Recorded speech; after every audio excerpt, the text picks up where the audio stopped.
욥기서 22장인데요.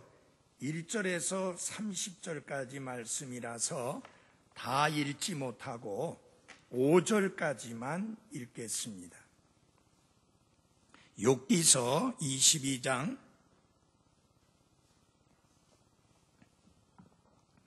1절에서 5절까지 말씀입니다. 그때에 대만 사람 엘리바스가 응답하여 이르되 지혜로운 자가 자기를 유익하게 하는 것 같이 사람이 하나님을 유익하게 할 수 있겠느냐? 네가 의롭다 한들 그것이 전능자께 무슨 기쁨이 되겠느냐? 네가 내 길들을 완전하게 한들 그것이 그분께 이익이 되겠느냐? 그분께서 너에 대한 두려움으로 인해 너를 책망하시겠느냐? 그분께서 너와 함께 심판 자리로 들어가시겠느냐? 내 사악함이 크지 아니하냐? 내 불법이 끝이 없지 아니하냐? 5절까지 말씀을 보았습니다. 우리 왼쪽에 있는 말씀 한번 같이 읽겠습니다. 시작. 하나님의 말씀이 자라나서 수가 크게 늘어나고 믿음에 순종하니라. 이에 교회들이 믿음 안에서 굳게 세워지고 날마다 수가 늘어나더라. 사도행전 6장 7절, 16장 5절 말씀. 아멘. 앉아주시기 바랍니다. 우리의 삶에는 넘지 말아야 할 선이 있습니다.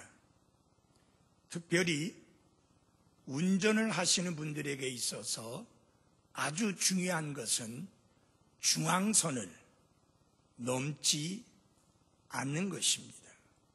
왜냐하면 굉장히 위험할 뿐만 아니라 큰 사고를 당할 수도 있습니다. 사고를 당할 경우 혜택을 받지 못합니다. 결코 넘어서는 안 될 선이죠. 젊은이들이 연애를 합니다. 결코 넘지 않아야 될 선이 있습니다. 그것은 무엇이냐? 결혼도 하지 아니한 젊은 남녀가 성관계를 갖는 것입니다.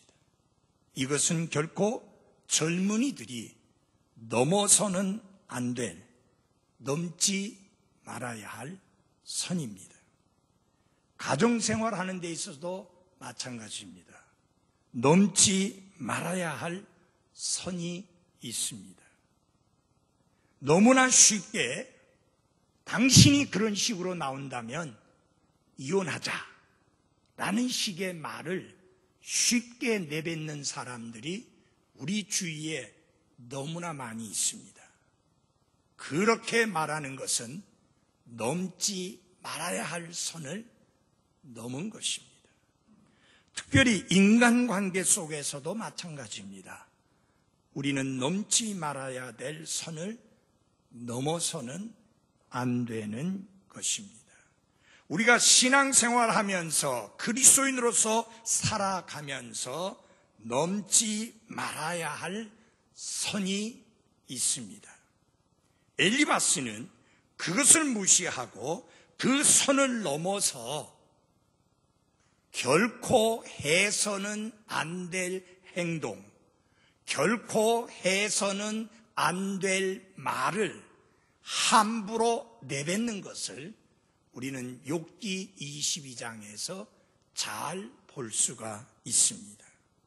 그가 믿음의 사람으로서 그리고 우리가 그리스도인으로서 반드시 넘지 말아야 할 선이 있는데 그 첫째 하나는 결코 성령님의 역할을 내가 하려고 하지 말라고 하는 것입니다.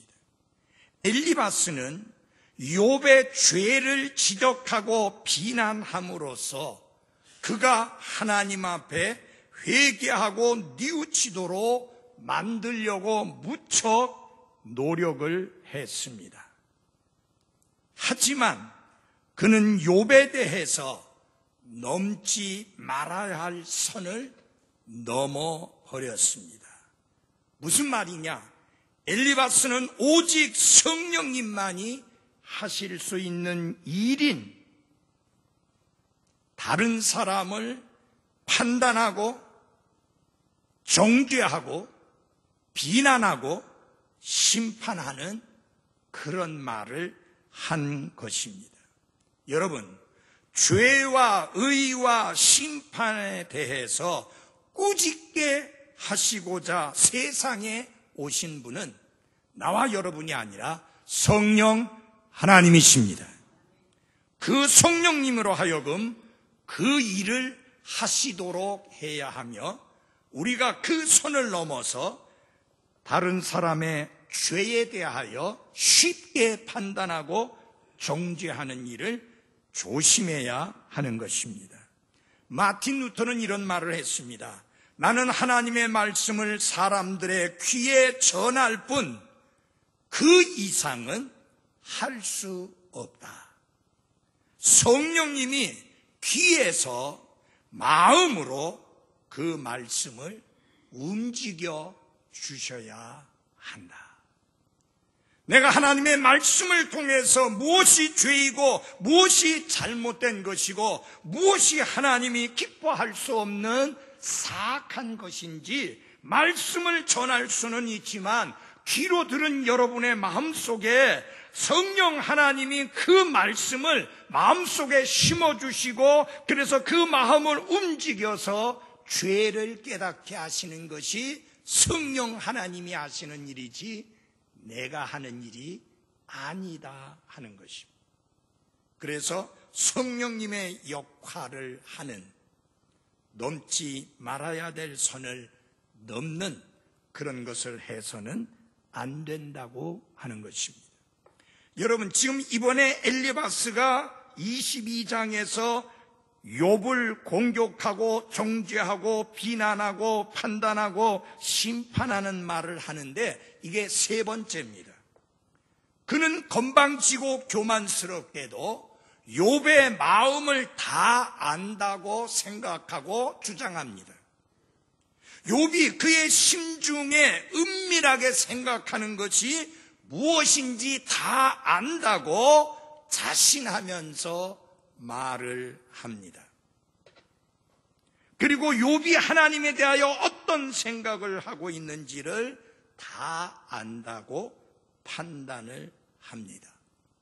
여러분, 과연 우리 가운데 우리 속 중심을 꿰뚫어 보고 알 수 있는 사람이 있을까요? 과연 우리 가운데 은밀하게 감추어진 은밀한 죄가 우리 속에 있는 것을 꿰뚫어 보고 알 수 있는 사람이 있을까요? 아무도 없습니다. 오직 성령 하나님만이 아십니다. 그런데 함부로 판단하고 함부로 비난하고 함부로 정죄하고 함부로 심판하는 것은 무엇이냐? 넘지 말아야 될 선을 넘는 것인데 성령 하나님이 하시는 일을 자기가 해버리는 끔찍한 오류요 잘못이라고 하는 것입니다. 예수님은 분명히 말씀하셨습니다. 죄에 대하여, 의에 대하여, 심판에 대하여 세상을 꾸짖으러 오시는 분은 성령 하나님이라고 말씀하셨습니다. 제가 말씀을 선포하지만 제가 여러분을 책망하고 제가 여러분을 꾸짖고 제가 여러분을 판단하고 제가 여러분을 심판하는 것이 아니라 제가 선포한 그 말씀을 통해서 성령님이 역사하심으로 책망하고 꾸짖고 판단하시게 되는 것입니다. 그 이상 하면 저는 넘지 말아야 될 선을 넘게 되는 것입니다. 두 번째로 우리의 신앙생활 속에서 넘지 말아야 될 선이 있습니다. 그것은 무엇이냐면 결코 외모로 사람을 판단하는 것을 하지 말아야 합니다. 우리가 외모로 사람을 판단한다는 것은 곧 우리가 넘지 말아야 될 선을 넘고 있다고 하는 사실입니다. 여러분이 구약 성경을 보던 신약 성경을 보던 강조하고 있는 말씀 중에 하나가 뭐냐면은 사람을 외모로 판단하지 마라. 나 주 하나님은 속 중심을 보시는 하나님이라고 분명히 말씀을 하시면서 우리가 절대로 넘지 말아야 될 선이 있다고 하면 사람을 외모로 판단하는 것이라고 경고하고 있습니다. 인간은 겉으로 드러나는 것에 관심을 갖지만 오직 하나님은 속 중심을 보십니다. 여러분, 이 외모로 판단하는 이 위험은 하나님의 사람들에게도 똑같이 있습니다. 그래서 사무엘 대언자 같은 경우에도 외모로 판단해서 하나님이 기름 붓기 원하시는 왕이 누구냐 하는 것을 선택함에 있어서 제일 첫 번째 그 아들 이새의 첫 번째 아들을 보는 순간 뿅 가가지고 이가 바로 하나님이 세우시고 기름 부으실 왕이라고 했지만 바로 그때 하나님이 하신 말씀이 뭐예요? 사람을 외모로 판단하지 마라. 그러니까 결국 하나님이 사무엘 대언자에게 가르쳐 주신 건 뭐냐? 너는 넘지 말아야 될 선을 넘었다. 그 넘지 말아야 될 선이 뭐냐? 외모로 사람을 판단하는 것이다. 우리는 다른 사람의 동기를 판단하지 않도록 주의해야 됩니다. 왜? 우리는 그 사람의 드러난 행동은 보고 알 수 있지만 그 마음속에 어떤 동기를 가지고 그렇게 했는지 알 수 있는 사람은 우리 가운데 하나도 없기 때문입니다. 그리고 알 수도 있는 사람은 한 사람도 없습니다.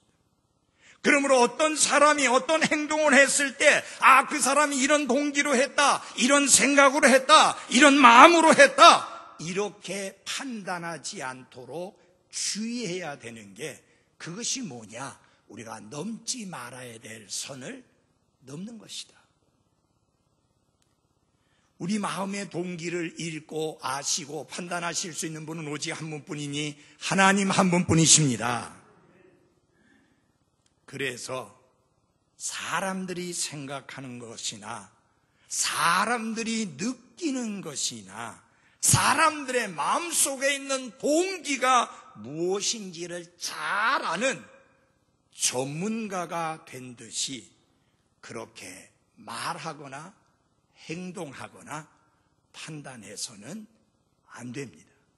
그것은 뭐라고요?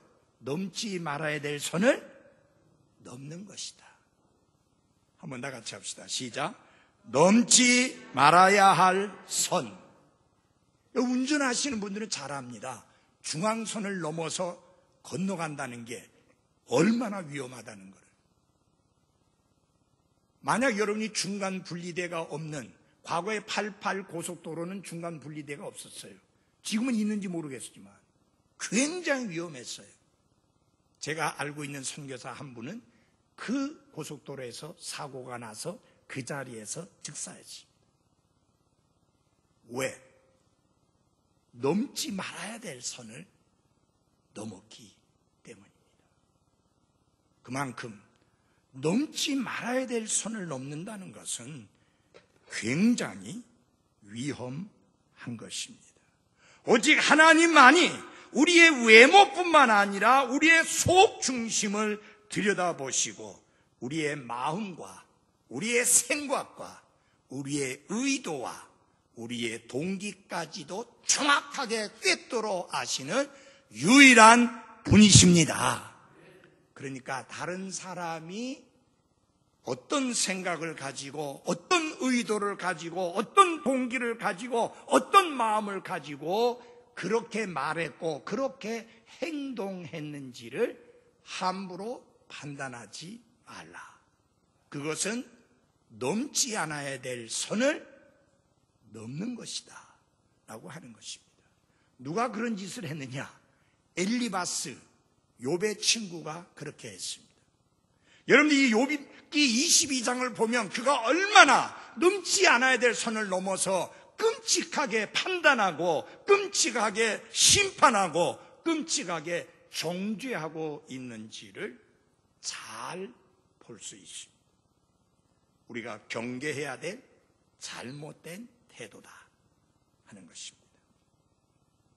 상처를 입은 사람들을 위로하고 싶다면 사물을, 일과 어떤 것을 그들의 눈으로 바라보려고 애를 써야 합니다. 그리고 중요한 것은 다른 시각도 있을 수 있음을 우리는 겸손히 인정해야 됩니다. 내가 보는 시각만이 정확하고 확실하고 맞다라고 고집 피우지 말고, 아하, 그런 시각으로도 볼 수 있다라고 인정할 수 있는 겸손함이 필요합니다.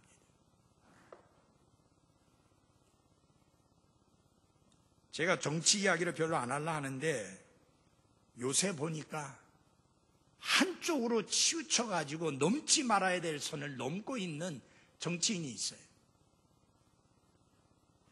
오직 좌파만이 이 남북 정상회담을 좋아한다. 근데 우파 중에 우파라고 하는 김문수 씨가 그것을 축하하는 말을 했어요. 게다가 트럼프 대통령은 박수를 치면서 축하한다고 했어요. 트럼프 대통령 좌파예요? 이거 왜 이래요? 넘지 말아야 될 선을 넘고 있어요. 남북 정상회담을 기뻐할 수 없고 즐거워할 수 없고 그 마음이 기쁨으로 받아들일 수 없으면 입 다물고 있으면 돼요.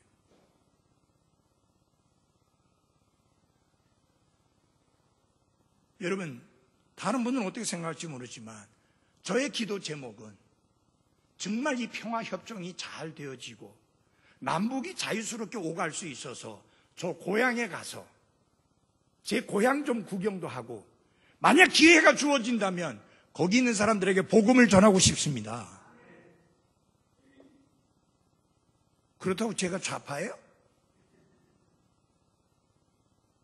저는 공산주의 때문에 저의 형들을 다 잃어버린 사람입니다. 공산주의 때문에 제 고향을 잃어버린 사람입니다. 공산주의 때문에 이 남한 땅에 나 혼자 홀로 남아서 살아온 사람입니다.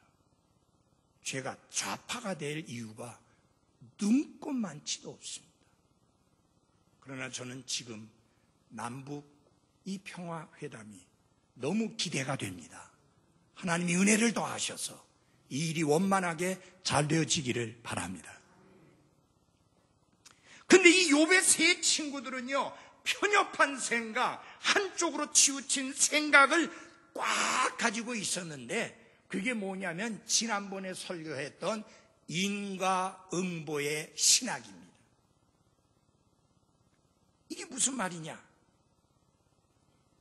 욥아, 네가 고통당하고 있고 재산을 한꺼번에 잃고 자녀를 하루 순간에 다 잃어버리고 네 건강마저 잃은 것은 뭐냐? 원인이 있으니까 이런 일이 있는 거 아니냐? 그 원인이 뭐냐? 네가 죄를 심었기 때문에 그 열매로 이 고통을 거두는 것이다. 그러니 쓸데없는 소리 하지 말고 빨리 하나님 앞에 죄를 자백하고 회개하고 하나님의 용서를 구하라. 딱 그 생각 하나로 딱 고정되어 있습니다. 그러니까 여러분 욥기서를 계속 읽어보시면 알지만 계속 강조하는 게 그겁니다. 네가 죄를 끔찍하게 지었기 때문에 이런 고통을 당한다. 근데 여러분 한번 여러분에게 묻고 싶습니다. 살다 보면 일이 쫙 잘 풀릴 때가 있는가 하면 그렇지 않을 때가 있죠. 건강할 때가 있는가 하면 아프고 병들 때도 있습니다.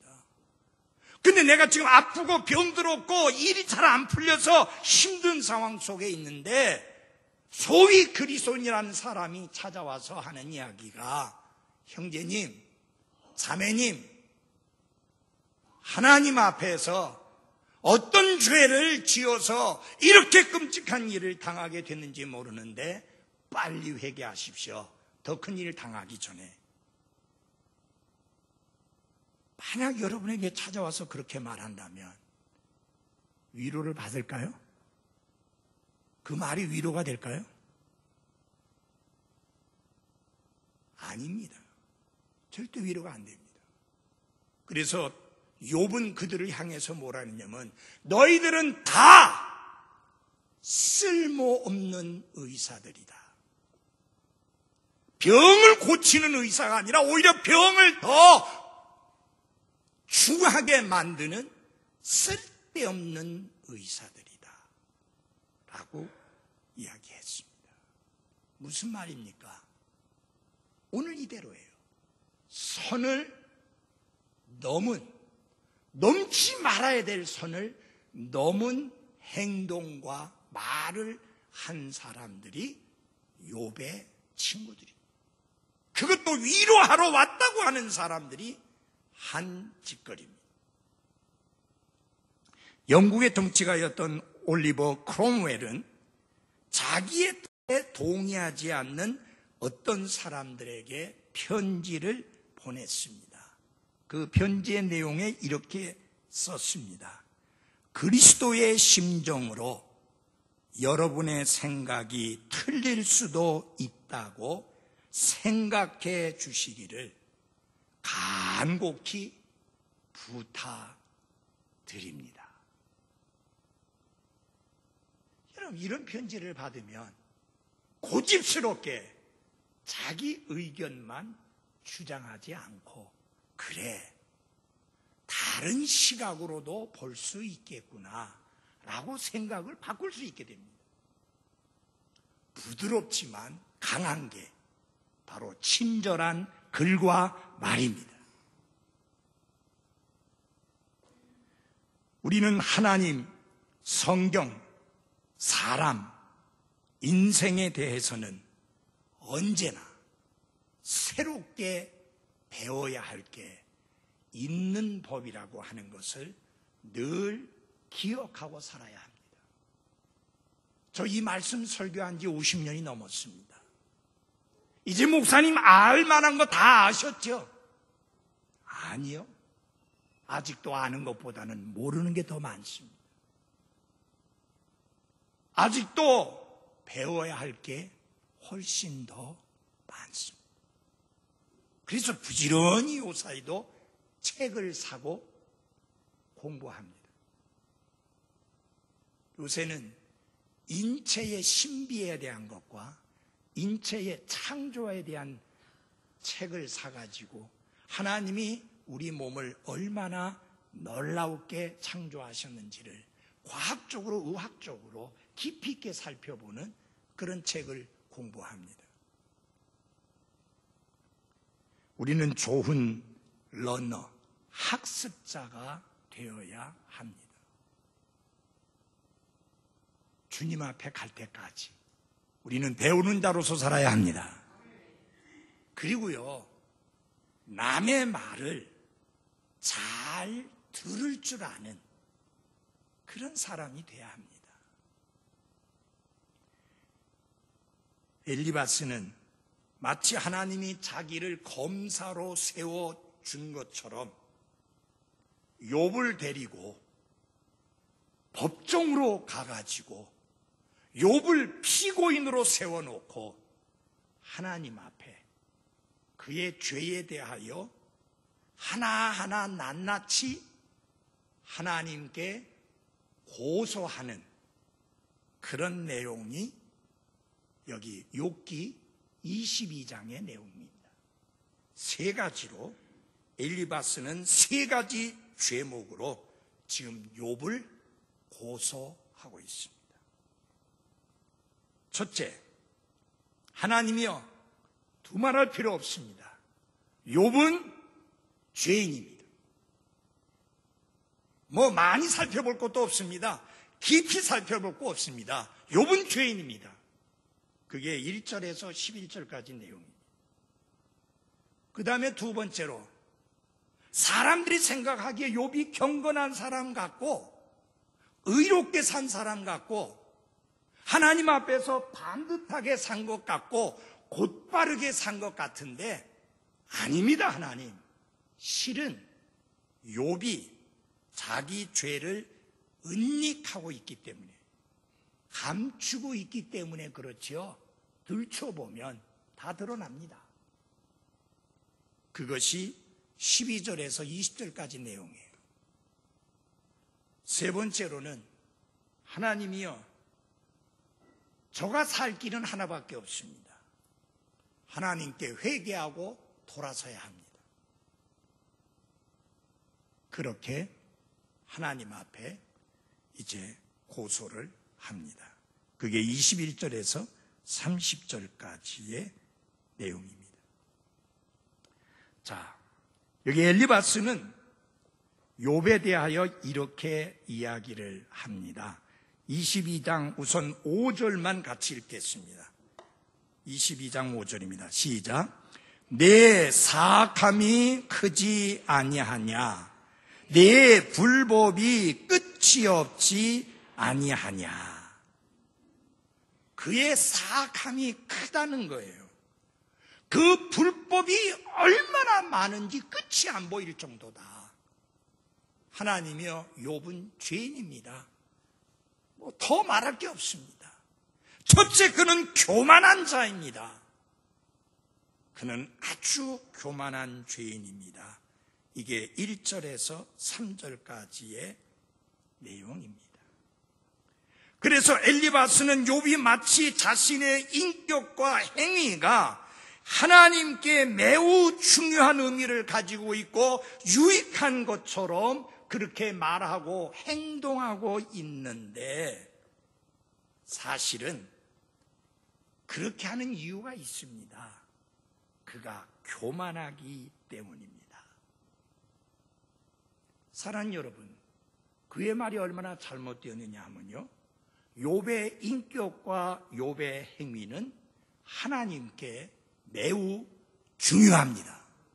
왜 그러냐 하면은 하나님께서 사탄의 입을 다물게 하기 위해서 욥은 반듯함을 그의 삶을 통해서 보여야 합니다. 심지어 재산을 잃고 자식을 잃고 건강을 잃었다 할지라도.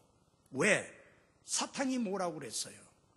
하나님이 욥의 삶에 울타리를 쳐주시고 하나님께서 많은 것으로 그에게 부어주시고 많은 자녀들을 주시고 건강케 했으니까 아이고 하나님 하면서 잘 섬기고 있지, 하나님 요거 싹 없애버리면 저거 하나님을 원망하고 저주할 할 겁니다. 하나님은 뭐라 그랬어요? 아니다. 하나님 시험해 볼까요? 그럼 시험해 봐라. 먼저 눈에 보이는 재산과 자녀들을 하루아침에 다 제해버립니다. 그래도 욥은 어떻게 했어요? 주신 자도 하나님이시오, 다시 가져가 주시는 자도 하나님이시니 하나님이 찬양을 받으실지어다. 잘 들어보십시오. 하나님이 그의 삶을 축복했기 때문에 그가 하나님을 두려워하며 곧바르게 살며 죄를 멀리하며 거룩하고 깨끗한 삶을 산 게 아닙니다. 그러니까 여러분, 욥의 인격과 욥의 행위가 하나님께 유익이 있느냐? 유익이 있습니다. 반대로 행하게 되면 끔찍하게 되는 거예요. 누가 맞는 거예요? 사탄이 맞는 거예요. 사탄이 득세하게 되고 하나님이 패배하게 되는 거니까 욥의 인격과 욥의 행동은 굉장히 중요합니다. 여러분, 여러분과 저도 마찬가지입니다. 우리의 인격, 우리의 행동, 하나님 앞에 크게 이익되고 유익합니다. 아멘? 여러분, 예수님이 비유 가운데 그 잘못된 종을 책망하신 중에 어떤 내용이 있습니까? 악하고 무익한 종아라고 하잖아요. 여러분, 우리는 하나님 앞에 유익한 하나님의 자녀로서의 모습을 가지고 살아야 합니다. 다시 말하면 하나님께 기쁨을 돌리는 인격과 행위와 삶으로 살아가야 하는 것입니다. 데살로니가전서 4장 1절에 보면요, 우리의 삶이 하나님을 기쁘게 해드리는 기쁨을 드리든지 아니면 슬픔을 드리든지 둘 중에 하나라는 사실을 가르칩니다. 제가 읽어드리겠습니다. 그러므로 또한 형제들아, 우리가 주 예수님을 힘입어 너희에게 간청하고 권면하노니 너희가 마땅히 어떻게 걸으며 하나님을 기쁘게 할 수 있는지 우리에게서 받았은즉 그대로 더욱더 넘치게 하라. 하나님을 기쁘게 할 수도 있는가 하면 에베소서 4장에 보니까 하나님이신 성령님을 근심되게 할 수도 있고 슬프게도 할 수 있다고 분명히 말씀하고 있습니다. 그러므로 내 인격과 내 삶이 하나님 앞에 굉장히 의미가 있고 중요하고 유익합니다. 그 다음에 엘리바스는요, 욥을 가리켜서 탐욕이 가득 차 있는 그런 사람이라고 그렇게 고소했습니다. 22장 6절을 같이 읽겠습니다. 22장 6절 같이 읽어보겠습니다. 6절 7절 시작. 내가 까닭 없이 내 형제로부터 담보물을 취하고 헐벗은 자의 옷을 벗기며 피곤한 자에게 마실 물을 주지 아니하고 줄인 자에게 빵을 주지 아니하였도다. 욥이 더 많은 재산을 얻으려고 없는 사람들을 착취한 탐욕스러운 자였다라고 하는 그런 비난입니다. 권력과 명성을 이용해서 사람들을 착취하고 박탈하고 강탈한 아주 탐욕이 가득한 사람이라고 이렇게 정죄를 했습니다. 율법은, 모세를 통해서 주신 율법은 채권자가 채무자에게서 담보물을 받을 수 있도록 규정했습니다. 단 조건이 있습니다. 채무자의 생업과 건강과 인간으로서의 존엄성을 위협할 만한 것은 절대로 담보물로 취할 수 없게 했습니다. 근데 여러분, 지금 엘리바스가 욥을 공격하는 건 뭐냐면, 욥이 넉넉한 상황 속에서도 형제로부터 담보물을 취하고 빚을 갚을 때까지 그가 입고 있었던 하나밖에 없는 그 옷을 담보물로 잡음으로써 그들을 헐벗게 했다. 이렇게 탐욕이 가득한 자가 욥입니다 라고 하나님 앞에 고소하는 거예요. 여러분, 엘리바스는요, 욥이 그러한 죄를 범하는 것을 본 적이 없습니다. 왜냐하면 엘리바스는 욥과 같은 곳에 살지 않았습니다. 아주 멀리 떨어진 곳에서 살고 있었습니다.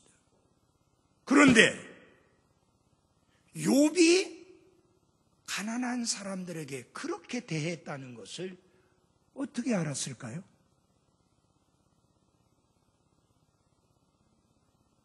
자, 엘리바스는 그 이야기를 그렇게 공개적으로 발표하기 전에 사실 여부를 확인했어야 됐습니다. 팩트 체크를 했었어야 됐다고. 맞아요? 요새 팩트 체크도 안 하고 막 떠들어대는 사람들 있잖아요. 사실 확인도 안 하고. 딱 그 짝의 사람들이에요, 이 사람들이. 그러니까 여러분, 21세기나 수천 년 전이나 똑같아, 인간은. 사실 확인도 안 하고 이 마음대로 떠벌거리는 거, 마음대로 정죄하고 마음대로 비난하고 마음대로 판단하는 것은 그때나 지금이나 똑같아요. 결국 이건 뭐예요? 엘리바스의 주장은 엘리바스 자신에 의해서 날조된 거짓말이었습니다. 사랑하는 여러분, 이게 바로 뭐예요? 넘지 않아야 될 선을 넘은 겁니다. 이해하시겠죠? 넘지 않아야 될 선을 넘은 거예요. 왜? 알아보지도 않고 보지도 못하고 알지도 못한 상황 가운데서 마음대로 판단하고 정죄하고 비난하고 고소하고 있기 때문에.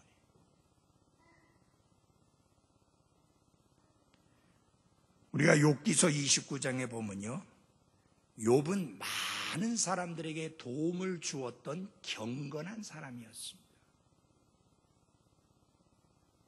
우리가 알고 있는 대로 욥이 얼마나 경건한 사람이었는가 하는 것을 알고 있는데, 이런 식으로 비난하고 정죄하고 판단하고 비판한 것은 결국 뭐냐? 완전히 날조한 것이다. 스스로 꾸며낸 이야기다 하는 것입니다. 그러면서 뭐라고 말하느냐? 당시의 동방세계에서 자선을 베푸는 것은 굉장히 중요한 의미를 가지고 있는데 욥은 전혀 그렇지 않은 사람이었다라고 공격합니다. 자, 7절 보겠습니다. 7절에서 9절 같이 읽어보겠습니다. 시작.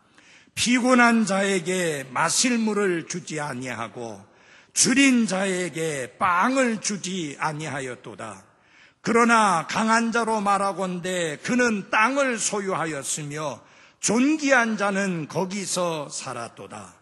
네가 과부들을 빈손으로 내보내고 아버지 없는 자들의 팔을 꺾었도다. 이건 무엇을 말하는 것이냐면요, 욥이 마땅히 해야 할 것을 하지 않았다고 비난하고 정죄하는 것입니다. 이런 여기에 있는 말씀을 주의 깊게 보시기 바랍니다. 피곤한 자, 제일 필요한 게 그때 물입니다. 물 한 모금만 마셔도 눈이 번쩍 뛸 정도로 지치고 피곤한 자에게 이런 물 한 모금 주는 게 뭐 힘들다고 그걸 안 줍니까? 근데 욥이 그것도 안 줄 만큼 사악한 자였다는 거예요. 자, 보십시오. 줄인 자에게 빵을 주지 않았다. 지금 배가 고파서 숨이 뻘떡 넘어갈 지경인데 그까진 빵 한 조각 주는 게 뭐 어렵다고. 그것도 안 줄 만큼 잔인한 자였다. 그 다음에 과부들을 빈손으로 내보냈다. 여러분, 과부들은 없는 자를 의미합니다. 도움을 받을 곳이 없는 사람을 과부라고 하는 거예요. 그런 자를 빈손으로 보냈다. 그 다음에 흠병력 성경에는 고아라는 말 대신에 항상 아버지 없는 자라는 말을 썼습니다. 아버지 없는 자들의 팔을 꺾었도다. 이게 무슨 말이냐면은 아버지 없는 자, 아버지가 없으면요 필요가 공급 안 되잖아요. 그래가지고 도와달라고 했더니 어디 와서 빌 붙으려고 하고 있느냐고 하면서 팔을 꺾어가지고 내치면서 보내는 거예요. 내 거에 아무것도 손대지 마. 팔을 꺾어가지고 내주는 거예요. 여러분, 욥이 이런 사람이었다는 거예요.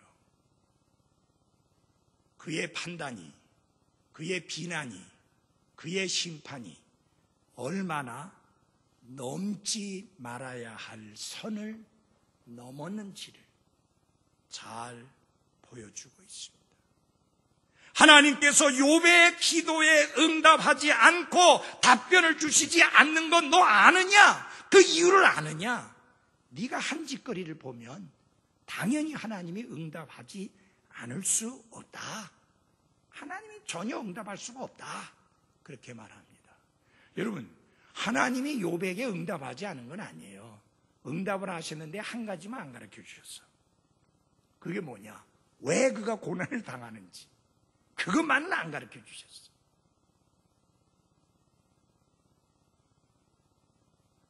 여기 엘리바스는 욥이 힘없는 사람, 배고픈 사람, 과부, 아버지 없는 자에게 재물을 나눠주는 대신에 그들을 외면했고, 그리고 그들에게 선을 행하지 않은 아주 악질적인 사람이었다라고 그렇게 판단을 했습니다. 성경 전반에 걸쳐서 보면요, 하나님은 가난한 사람들, 특히 과부와 아버지 없는 자에게 커다란 관심을 보이시며 가난한 사람들을 억압하고 착취하는 사람들에게 심히 분노하시는 하나님이신 것을 보여줍니다.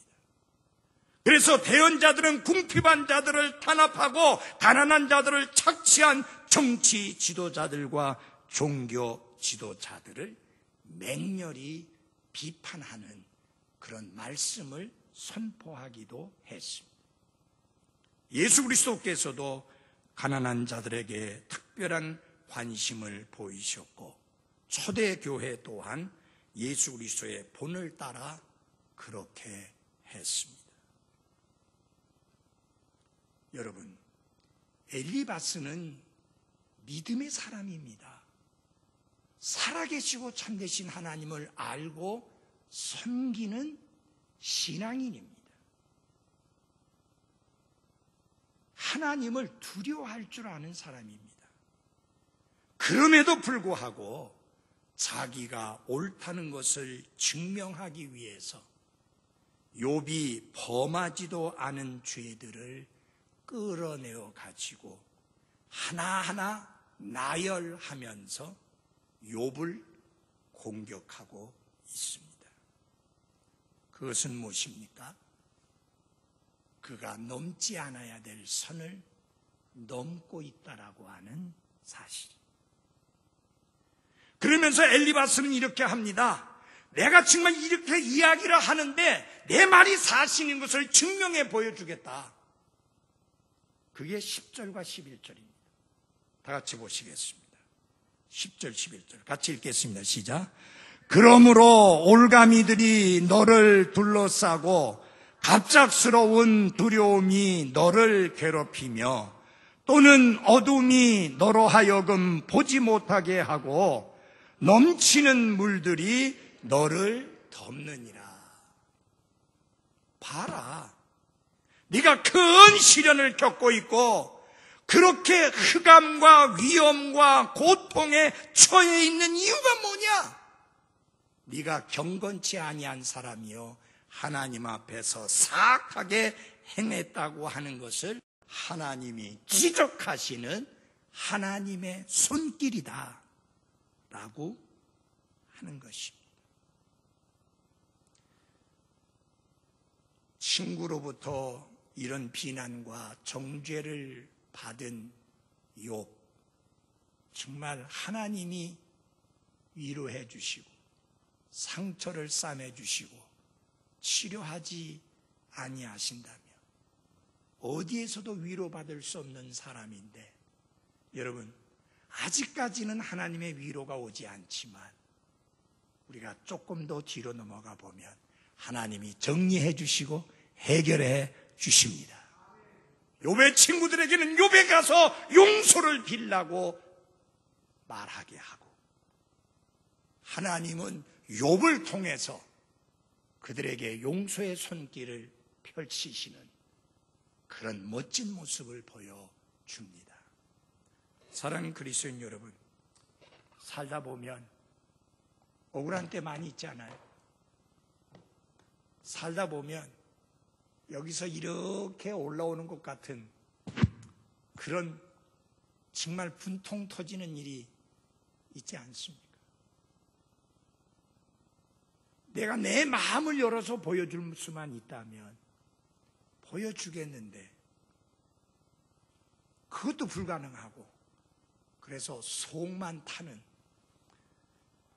그런 때가 있을 겁니다. 한 가지 기억하십시오. 아직 우리의 때가 오지 않았습니다. 하나님은 하나님의 때에 그 모든 일을 이루실 것입니다. 인내하고 기다리며 하나님께서 나를 위로해 주시고 붙들어 주실 것을 믿고 주님만 바라보고 살아갈 수 있기를 바랍니다. 행여 우리 가운데 어느 누구도 넘지 않아야 될 선을 넘어 다른 분들을 상처 주고 아프게 하고 해치게 하는 일이 결코 없게 되기를 바랍니다. 기도하겠습니다.